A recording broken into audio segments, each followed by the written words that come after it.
विद्यार्थी मित्रांनो, आज आपण 9वीच्या वर्गातील सायन्स अँड टेक्नॉलॉजी या विषयातील पहिलं जे चॅप्टर आहे लॉज ऑफ मोशन, याच्यातील या पहिल्या चॅप्टरमधील equations of motion using the graphical methods ही आलेख पद्धतीने गतिविषयक समीकरणे हा टॉपिक आपण अभ्यासणार आहोत. त्याच्यामध्ये तुम्हाला न्यूटनने वस्तूचा गतीचा अभ्यास केला आणि नंतर त्याने 3 गतिविषयक समीकरणं जे आहेत ते मांडलेले आहेत. 3 इक्वेशन्स ऑफ मोशन, 3 गतिविषयक समीकरणांचा एक संच त्याने मांडलेला आहे. त्याच्यामध्ये एका रेषेत गतिमान वस्तूचं जे डिस्प्लेसमेंट आहे म्हणजे त्याला विस्थापन म्हणतो, व्हेलॉसिटी म्हणजे वेग, ॲक्सलरेशन म्हणजे त्वरण आणि टाईम म्हणजेच काल, यातील संबंध या समीकरणामध्ये त्यांनी मांडलेला आहे. तर आता हे समीकरण कोणते त्यात आपल्याला इथे पाहायचं आहे. त्याच्यामध्ये सपोज एखादी वस्तू आहे की ती एखादी वस्तू एखाद्या वेगाने जात आहे, त्यावेळेस तिचा जो इनिशियल वेलॉसिटी आहे, सुरुवातीचा वेग u, आणि त्याच वेळेस ती पोहोचल्यानंतर तिचा जो वेग होता फायनल वेलॉसिटी v, आणि त्याला लागणारा कालावधी t. ओके. आणि त्याच वेळेस त्या वस्तूवरती असलेलं जे ॲक्सलरेशन आहे, त्वरण, ते a, आणि एका ठिकाणाहून दुसऱ्या ठिकाणी ते वस्तूचं झालेलं जे डिस्प्लेसमेंट, विस्थापन म्हणतो आपण, ते s या अक्षराने दर्शवल्यानंतर त्याच्यामध्ये फर्स्ट इक्वेशन जे तुम्हाला दिलेलं आहे की v = u + at, हे जे पहिलं इक्वेशन आहे ते काय दर्शवतं तुम्हाला, this relation between velocity and times, की हे जे आहे समीकरण ते विस्थापन काल संबंध तुम्हाला दर्शवतं. त्यानंतर 2 नंबरचं जे समीकरण आहे s = ut + 1/2 at², तर हे जे समीकरण आहे ते काय दर्शवतं तुम्हाला, relation between displacement and time, त्याला आपण विस्थापन आणि काल संबंध ते दर्शवत असतं. आणि 3 नंबरचं इक्वेशन आहे v² = u² + 2as, हे जे रिलेशन आहे ते डिस्प्लेसमेंट अँड व्हेलॉसिटी म्हणजेच विस्थापन आणि वेग याच्यातील संबंध हे समीकरण आपल्याला दर्शवतं. अशा प्रकारचे हे 3 समीकरण आता आपल्याला कसे तयार झालेत याच्याविषयी थोडीशी चर्चा आपण इथे करणार आहोत. तर सुरुवातीला तुम्हाला जे पहिलं समीकरण आहे, equation describing the relation between the velocity and time, की वेग काल संबंधाचं समीकरण. तर त्याच्यामध्ये तुम्हाला एक समान त्वरित वेगाने गतिमान असलेली एखादी वस्तू जर तुम्ही घेतली समजा, ओके, तर त्यावेळेस आलेखाच्या साह्याने जर दाखवायचा प्रयत्न केला तुम्ही ती वस्तू, तर तुम्हाला त्या ठिकाणी d या ठिकाणी या बिंदूपाशी ती समजा गतिमान झालेली एक वस्तू आहे. त्यानुसार वेळेनुसार वस्तूचा वेग वाढत जातो आणि t कालावधीनंतर ती वस्तू b या बिंदूपर्यंत पोहोचलेली आहे. मग अशा प्रकारे सुरुवातीचा जो वेग आहे तो u, लक्षात, सुरुवातीचा वेग इनिशियल वेलॉसिटी u म्हणजेच od, लक्षात, o पासून d पर्यंत इथपर्यंत हा सुरुवातीचा वेग. त्यानंतर अंतिम वेग जो आहे v हा तुम्हाला oc दिलेला आहे. oc म्हणजे इथून तर इथपर्यंत हा त्याचा अंतिम वेग तयार झालेला आहे. त्यानंतर कालावधी, त्यावेळेस किती वेळ लागला, तर तो t लागलेला जो कालावधी आहे तो oe, o आणि e बिंदू हा तुम्हाला इथे या ठिकाणी खाली दिसतोय पहा. तर अशा प्रकारे तुम्हाला oe अशा प्रकारचा हा t कालावधी लागलेला कालावधी आहे. अशा प्रकारे जर तुम्ही त्वरणाचं जे सूत्र आहे आपलं, acceleration = change in velocity upon time, वेगातील बदल भागिला काल. मग वेगातील बदल म्हणजे काय, की final velocity minus initial velocity, त्याच्यातला जो डिफरन्स आहे म्हणजेच oc - od आणि लागलेला कालावधी t. ओके. अशा प्रकारे हे झालं त्यांचं ॲक्सलरेशन. आणि त्यानंतर तुम्ही या ठिकाणी याला तुम्ही a म्हणतात, बरोबर.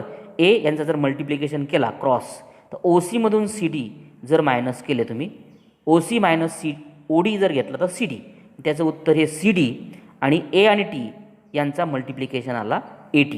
अशा प्रकारे तुम्हाला त्या ठिकाणी cd बरोबर at अशा प्रकारचं समीकरण त्या ठिकाणी तयार झालेलं आहे.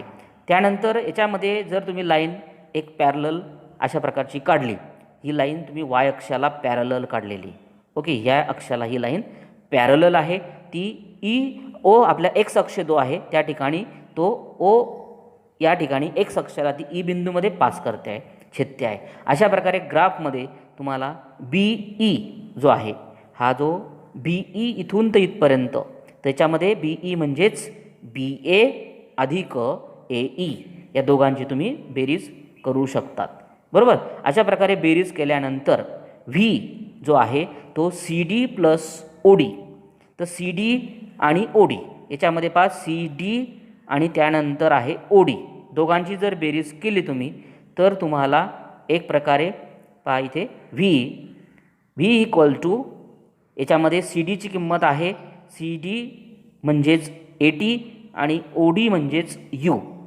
अशा प्रकारे दोघांची व्हॅल्यू जर पुट केली तुम्ही या ठिकाणी CDची व्हॅल्यू आहे 80, लक्षात CDची व्हॅल्यू आहे या ठिकाणी 80 टाकली आपण, ODची व्हॅल्यू U टाकली. या दोन्ही व्हॅल्यू पुट केल्यानंतर V equal to U plus 80 हे तुमचं समीकरण जे आहे equation, first equation of motion आपल्याला मिळत असतं. त्यानंतर तुम्ही अशाच प्रकारे 2 नंबरचं इक्वेशन जे आहे ते जर पाहिलं तर त्याच्यात equation describing the relation between the displacement and times, याच्यामध्ये समजा एखादी एक समान त्वरण जे आहे युनिफॉर्म ॲक्सलरेशन, एक समान त्वरणाने एखादी वस्तू A आणि T कालावधीमध्ये जर S अंतर तिने कापलं, S डिस्प्लेसमेंट इतकं जर कापलं तर त्याच्यामध्ये तुम्हाला DOEB नावाचा एक चौकोन त्या ठिकाणी दिसतोय पहा, DOEB. याच्यामध्ये डायग्राममध्ये जर तुम्ही पाहिलं तर तुम्हाला दिसेल DOE आणि हा एवढ्या प्रकारचा जो चौकोन दिसतोय तुम्हाला हा समलंब चौकोन आहे. ओके, मग समलंब चौकोनाचं क्षेत्रफळ काढताना त्याची ही साईड्स पाया आणि ही त्याची उंची. ओके, पाया आणि समांतर करणाऱ्या बाजू ह्या आहेत त्याच्या, ही आणि ही समांतर करणाऱ्या बाजू आहेत. ओके, मग अशा प्रकारे त्याचा जो फॉर्म्युला आहे तो फॉर्म्युला तुम्हाला माहिती आहे, तुम्ही शिकलेले आहात की S equal to area of the quadrilateral DOEB equal to that is area of the rectangle, खालचा जो दिसतोय तो रेक्टँगल आणि वरचा जो दिसतो तुम्हाला तो ट्रायंगल, किंवा त्याला तुम्ही डायरेक्ट ट्रॅपेझियमचा फॉर्म्युला वापरला तरीच चालेल. तर याच्यामध्ये रेक्टँगलचा फॉर्म्युला आहे AE into OB, length into breadth, लांबी गुणिला रुंदी, आणि ट्रायंगलचा formula 1/2 into base into height, AB into DA. अशा प्रकारे या दोन्हींच्या व्हॅल्यू जर त्या ठिकाणी पुट केल्या तर तुम्हाला या ठिकाणी AEची व्हॅल्यू U आहे, ATची व्हॅल्यू OEची व्हॅल्यू T आहे, आणि त्या व्हॅल्यू जर तुम्ही पुट केल्या तर त्या ठिकाणी तुम्हाला Sचं जे इक्वेशन आहे दोन्ही व्हॅल्यू की S equal to UT plus 1/2 AT into T and therefore S equal to UT plus 1/2 AT into T means AT square. अशा प्रकारे तुमचं हे नंबर 2चं इक्वेशन आपलं तयार झालेलं आहे. त्यानंतर नंबर 3चं इक्वेशन पाहणार आहात आपण, equation describing the relation between displacement and velocity, विस्थापन वेग संबंधाचं समीकरण आहे. त्याच्यामध्ये तुम्ही समजा आलेखावरून एखाद्या वस्तूने जे कापलेलं अंतर आहे तो चौकोन जो आपण पाहिला DOEB नावाचा, तर त्याचं क्षेत्रफळ काढण्यासाठी जसं मी तुम्हाला आधी सांगितलं की समलंब चौकोन आहे, त्याचा वापर इथे केला त्यांनी की S area of trapezium DOEB, त्यानंतर S equal to 1/2 sum of the length of parallel sides into distance between the parallel side, हे ट्रॅपेझियमचा फॉर्म्युला आहे. Therefore S equal to 1/2 sum of the length of parallel sides, त्याच्या parallel sides OD आणि BA त्यांची addition आणि त्यांची जी distance आहे height ती आहे OE. ओके, अशा प्रकारच्या व्हॅल्यू त्या ठिकाणी पुट केल्यानंतर तुम्हाला S equal to 1/2 OD plus BE, OD means U, BE means V आणि OE दिलेला आहे इकडे पहा तो दिला आहे T. पुटिंग दीज व्हॅल्यूज, सगळ्या प्रकारच्या व्हॅल्यू तुम्ही पुट केल्यानंतर तुम्हाला त्या ठिकाणी अशा प्रकारचं एक समीकरण तयार झालेलं आहे. परंतु तुम्हाला त्वरणाचा फॉर्म्युला माहिती आहे, A equal to V minus U upon T. T जर इकडे आणला तुम्ही आणि Aला जर इकडे दिला तर तुमचं हे फॉर्म्युला तयार झालेला आहे, T equal to V minus U upon A. या वरच्या फॉर्म्युल्यावरून तो तयार केलेला आहे. अशा प्रकारे टीचा जो फॉर्म्युला तयार झालेला आहे तो टीचा फॉर्म्युला या फॉर्म्युल्यामध्ये पुट केलेला आहे. That is S equal to 1/2 U plus V आणि हा जो टी आहे टीच्या ठिकाणी V minus U upon A ही किंमत त्या ठिकाणी पुट केलेली आहे. अशा प्रकारे तुम्ही पुट केल्यानंतर त्याला जर सिम्प्लिफाय जर केलं तर S equal to V plus U into V minus U upon 2a अशा प्रकारचा फॉर्म्युला तयार झाला, दोघांचा गुणाकार. आणि त्यानंतर हा 2a जर इकडे आणला तुम्ही तर 2as equal to V plus U minus V minus U. अशा प्रकारे हा जो फॉर्म्युला आहे तो व्ही स्क्वेअर मायनस यू स्क्वेअरचा फॉर्म्युला आहे.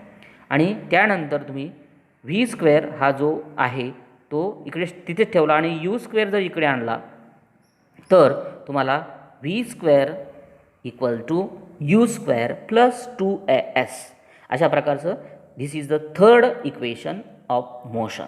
अशा प्रकारचं हे 3 नंबरचं विस्थापन वेग संबंधाचं समीकरण तयार झालेलं आहे. ओके, याच्यातील पुढचा टॉपिक आहे युनिफॉर्म सर्क्युलर मोशन, एक समान वर्तुळाकार गती असं आपण त्याला म्हणतो. तुम्ही आता समजा घड्याळाच्या काट्याच्या टोकाची सतत त्या ठिकाणी जी चाल असते ती स्थिर असते, कमी जास्त वेगाने जात नाही तो, तर त्याची जी विस्थापनाची दिशा मात्र सतत त्या ठिकाणी बदलत असल्याने त्याचा वेग हा मात्र सतत बदलत असतो.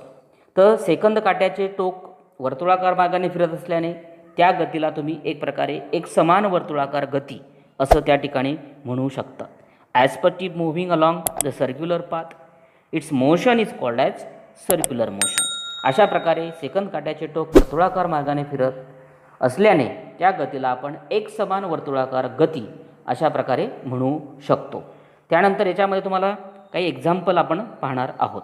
तर याच्यात तुम्हाला दिलेलं आहे की आकृती जर तुम्ही पाहिली, नंबर 1ची आकृती जर पाहिली तर त्याच्यात तुम्हाला दाखवलेलं आहे की तुम्ही एक मार्ग आहे, पाथ आहे जाण्याचा, आणि जाता असताना 4 वेळेस टर्न घ्यायचा. ओके, तर 4 वेळेस टर्न घ्यायचा पहिल्या प्रकारात. त्यानंतर त्या ठिकाणी 2 नंबरच्या याच्यामध्ये मार्गाने जात असताना आता 5 वेळा टर्न घ्यायचा. सुरुवातीला 4 वेळा टर्न घेतला आपण चालत असताना, एक ग्राउंडवरती गेले समजा तुम्ही, आणि त्यावेळेस 4 वेळा टर्न घेतला, नंतर 5 वेळा टर्न घेतला, किंवा तुम्ही डायग्राम जरी काढत गेले तर त्यावेळेस तुम्हाला अशा प्रकारची डायग्राम मिळत जाईल. अशा प्रकारे तुम्ही त्याच्यामध्ये सुरुवातीला स्क्वेअर, त्यानंतर त्या ठिकाणी तुम्हाला पेंटॅगोनल, हेक्झॅगोनल, ऑक्टॅगोनल अशा प्रकारे जे पंचकोन, षटकोन, अष्टकोन असे मार्ग तुम्ही जितके टर्न वाढवत जाल तशा प्रकारे तुमचा मार्गमध्ये एक एक टर्न वाढत जाईल. आणि त्याच्यामध्ये तुम्हाला या ठिकाणी if you increase the number of sides of the polygon and make it infinite, जर तुम्ही बाजूंची संख्या वाढवत नेऊन ती असंख्य केल्यास, खूप वेळा तुम्ही पुढे पुढे पुढे वाढवत जर गेले तर एक वेळ अशी येईल की तो जो मार्ग आहे तो पूर्णपणे increase number of sides, we have keep to changing the direction of more and more time, and when we increase the number of side to infinite the polygon becomes circle. अशा प्रकारे जी पॉलिगॉन आहे तिची संख्या वाढवत गेल्यानंतर, बाजूंची संख्या वाढवत गेल्यानंतर शेवटी तुम्हाला सर्कल म्हणजेच वर्तुळ त्या ठिकाणी तयार झालेलं दिसेल. अशा प्रकारे जेव्हा त्या ठिकाणी वस्तू स्थिर चालीने त्या ठिकाणी तुम्हाला एक प्रकारे एक वस्तू समजा स्थिर चालीने वर्तुळाकार मार्गाने जर गतिमान होत असेल तेव्हा त्या ठिकाणी वेगामध्ये होणारा जो बदल आहे फक्त गतीची दिशा बदलल्यामुळे होतो, त्यामुळे तो त्वरणित वेग असतो. आणि अशा प्रकारे तुम्ही या ठिकाणी म्हणू शकतात की when an object moves with the constant speed along the circular path the motion is called as uniform circular motion. Okay, जेव्हा एखादी वस्तू एक समान चालीसह वर्तुळाकार मार्गाने जाते तेव्हा त्या गतीला एक समान वर्तुळाकार गती असे म्हणत असतात. तर याच्यामध्ये तुम्हाला एक्झाम्पल तुम्ही देऊ शकतात. The motion of the stone in a sling और that of any points of bicycle wheel when they are in uniform motion, की गोफण असते, गोफणीतला दगड त्याची गती, सायकलीच्या चाकावरील कुठल्याही बिंदूची गती तुम्ही अशा प्रकारे मोजू शकतात. त्यानंतर समजा वर्तुळाकार गतिमान गतीमध्ये, वर्तुळाकार गतीमध्ये समजा गतिमान असलेली जी वस्तू आहे ती जर टी कालावधीमध्ये, ओके, टी कालावधीमध्ये जर आपल्या मूळ स्थानी परत येत असेल तर त्या वस्तूची जी चाल आहे तिचा रेडियस आर असताना त्या वस्तूची चाल, तुम्हाला माहिती आहे सर्कलमध्ये एक पूर्ण फेरी जर तुम्ही पूर्ण केली तर त्याचा तो सर्कम्फ्रन्स तयार होतो, परिघ तयार होतो. म्हणजे speed equal to circumference upon time, परिघ भागिला काल असं म्हणतात. म्हणजे speed V equal to circumference 2πr upon time mean T. अशा प्रकारचं V equal to 2πr upon T अशा प्रकारचा फॉर्म्युला त्या ठिकाणी तुम्हाला तयार झालेला दिसेल. त्यानंतरचा पॉईंट्स आहे की डिटरमायनिंग the direction of velocity in uniform circular motion. एक समान वर्तुळाकारात वेगाची दिशा काढणे. त्याच्यामध्ये तुम्हाला दाखवलेलं एक डायग्राम दिसते आहे. त्याच्यामध्ये दाखवल्याप्रमाणे एक गोल चकती घ्यायची आणि गोल चकतीवरती जर तुम्ही 5 रुपयाचं नाणं त्या ठिकाणी ठेवलं आणि गोल चकतीला जर तुम्ही अशा प्रकारे फिरवलं, बरोबर, तर त्याचं फिरवल्यानंतर जर तुम्ही ऑब्झर्वेशन केलं तर चकतीवरील जे नाणं आहे ते वेगवेगळ्या, आपलं चकतीवरील नाणं तुम्हाला फिरल्यानंतर चकतीवरील नाणं ते असं स्पर्शिकेच्या दिशेने त्या ठिकाणी पडलेलं दिसेल, फेकलं जाईल एक प्रकारचं. पुन्हा पुन्हा तुम्ही तो प्रयोग करून जर पाहिलं तर त्या ठिकाणी जे नाणं आहे त्या ठिकाणी ते नाणं तुम्हाला the coins will be thrown off the direction of tangent which is a perpendicular to the radius of the disc. की नाणं वर्तुळाकार चकतीच्या त्रिज्येला लंब असणारी जी स्पर्शिका आहे, ओके, त्या स्पर्शिकेच्या दिशेने अशा प्रकारची एक प्रकारची जी स्पर्शिका आहे ही स्पर्शिका, तर त्या स्पर्शिकेच्या दिशेने ते नाणं फेकलं जाईल. त्या फेकलं जाण्याच्या क्षणी त्या ठिकाणी स्थितीस असलेलं त्यानुसार ती विशिष्ट दिशेला ते फेकलं जाईल, ओके. तर अशा प्रकारे ते जे नाणं आहे ते नाणं वर्तुळाकार दिशेने फिरत असताना त्या गतीची जी दिशा आहे ती प्रत्येक बिंदूपाशी बदलत असते. अशा प्रकारे हा प्रयोग आपण या ठिकाणी केलेला आहे, ओके. मित्रांनो, व्हिडिओ आवडल्यास लाईक करा, शेअर करा, सबस्क्राईब करा. थँक्यू मित्रांनो.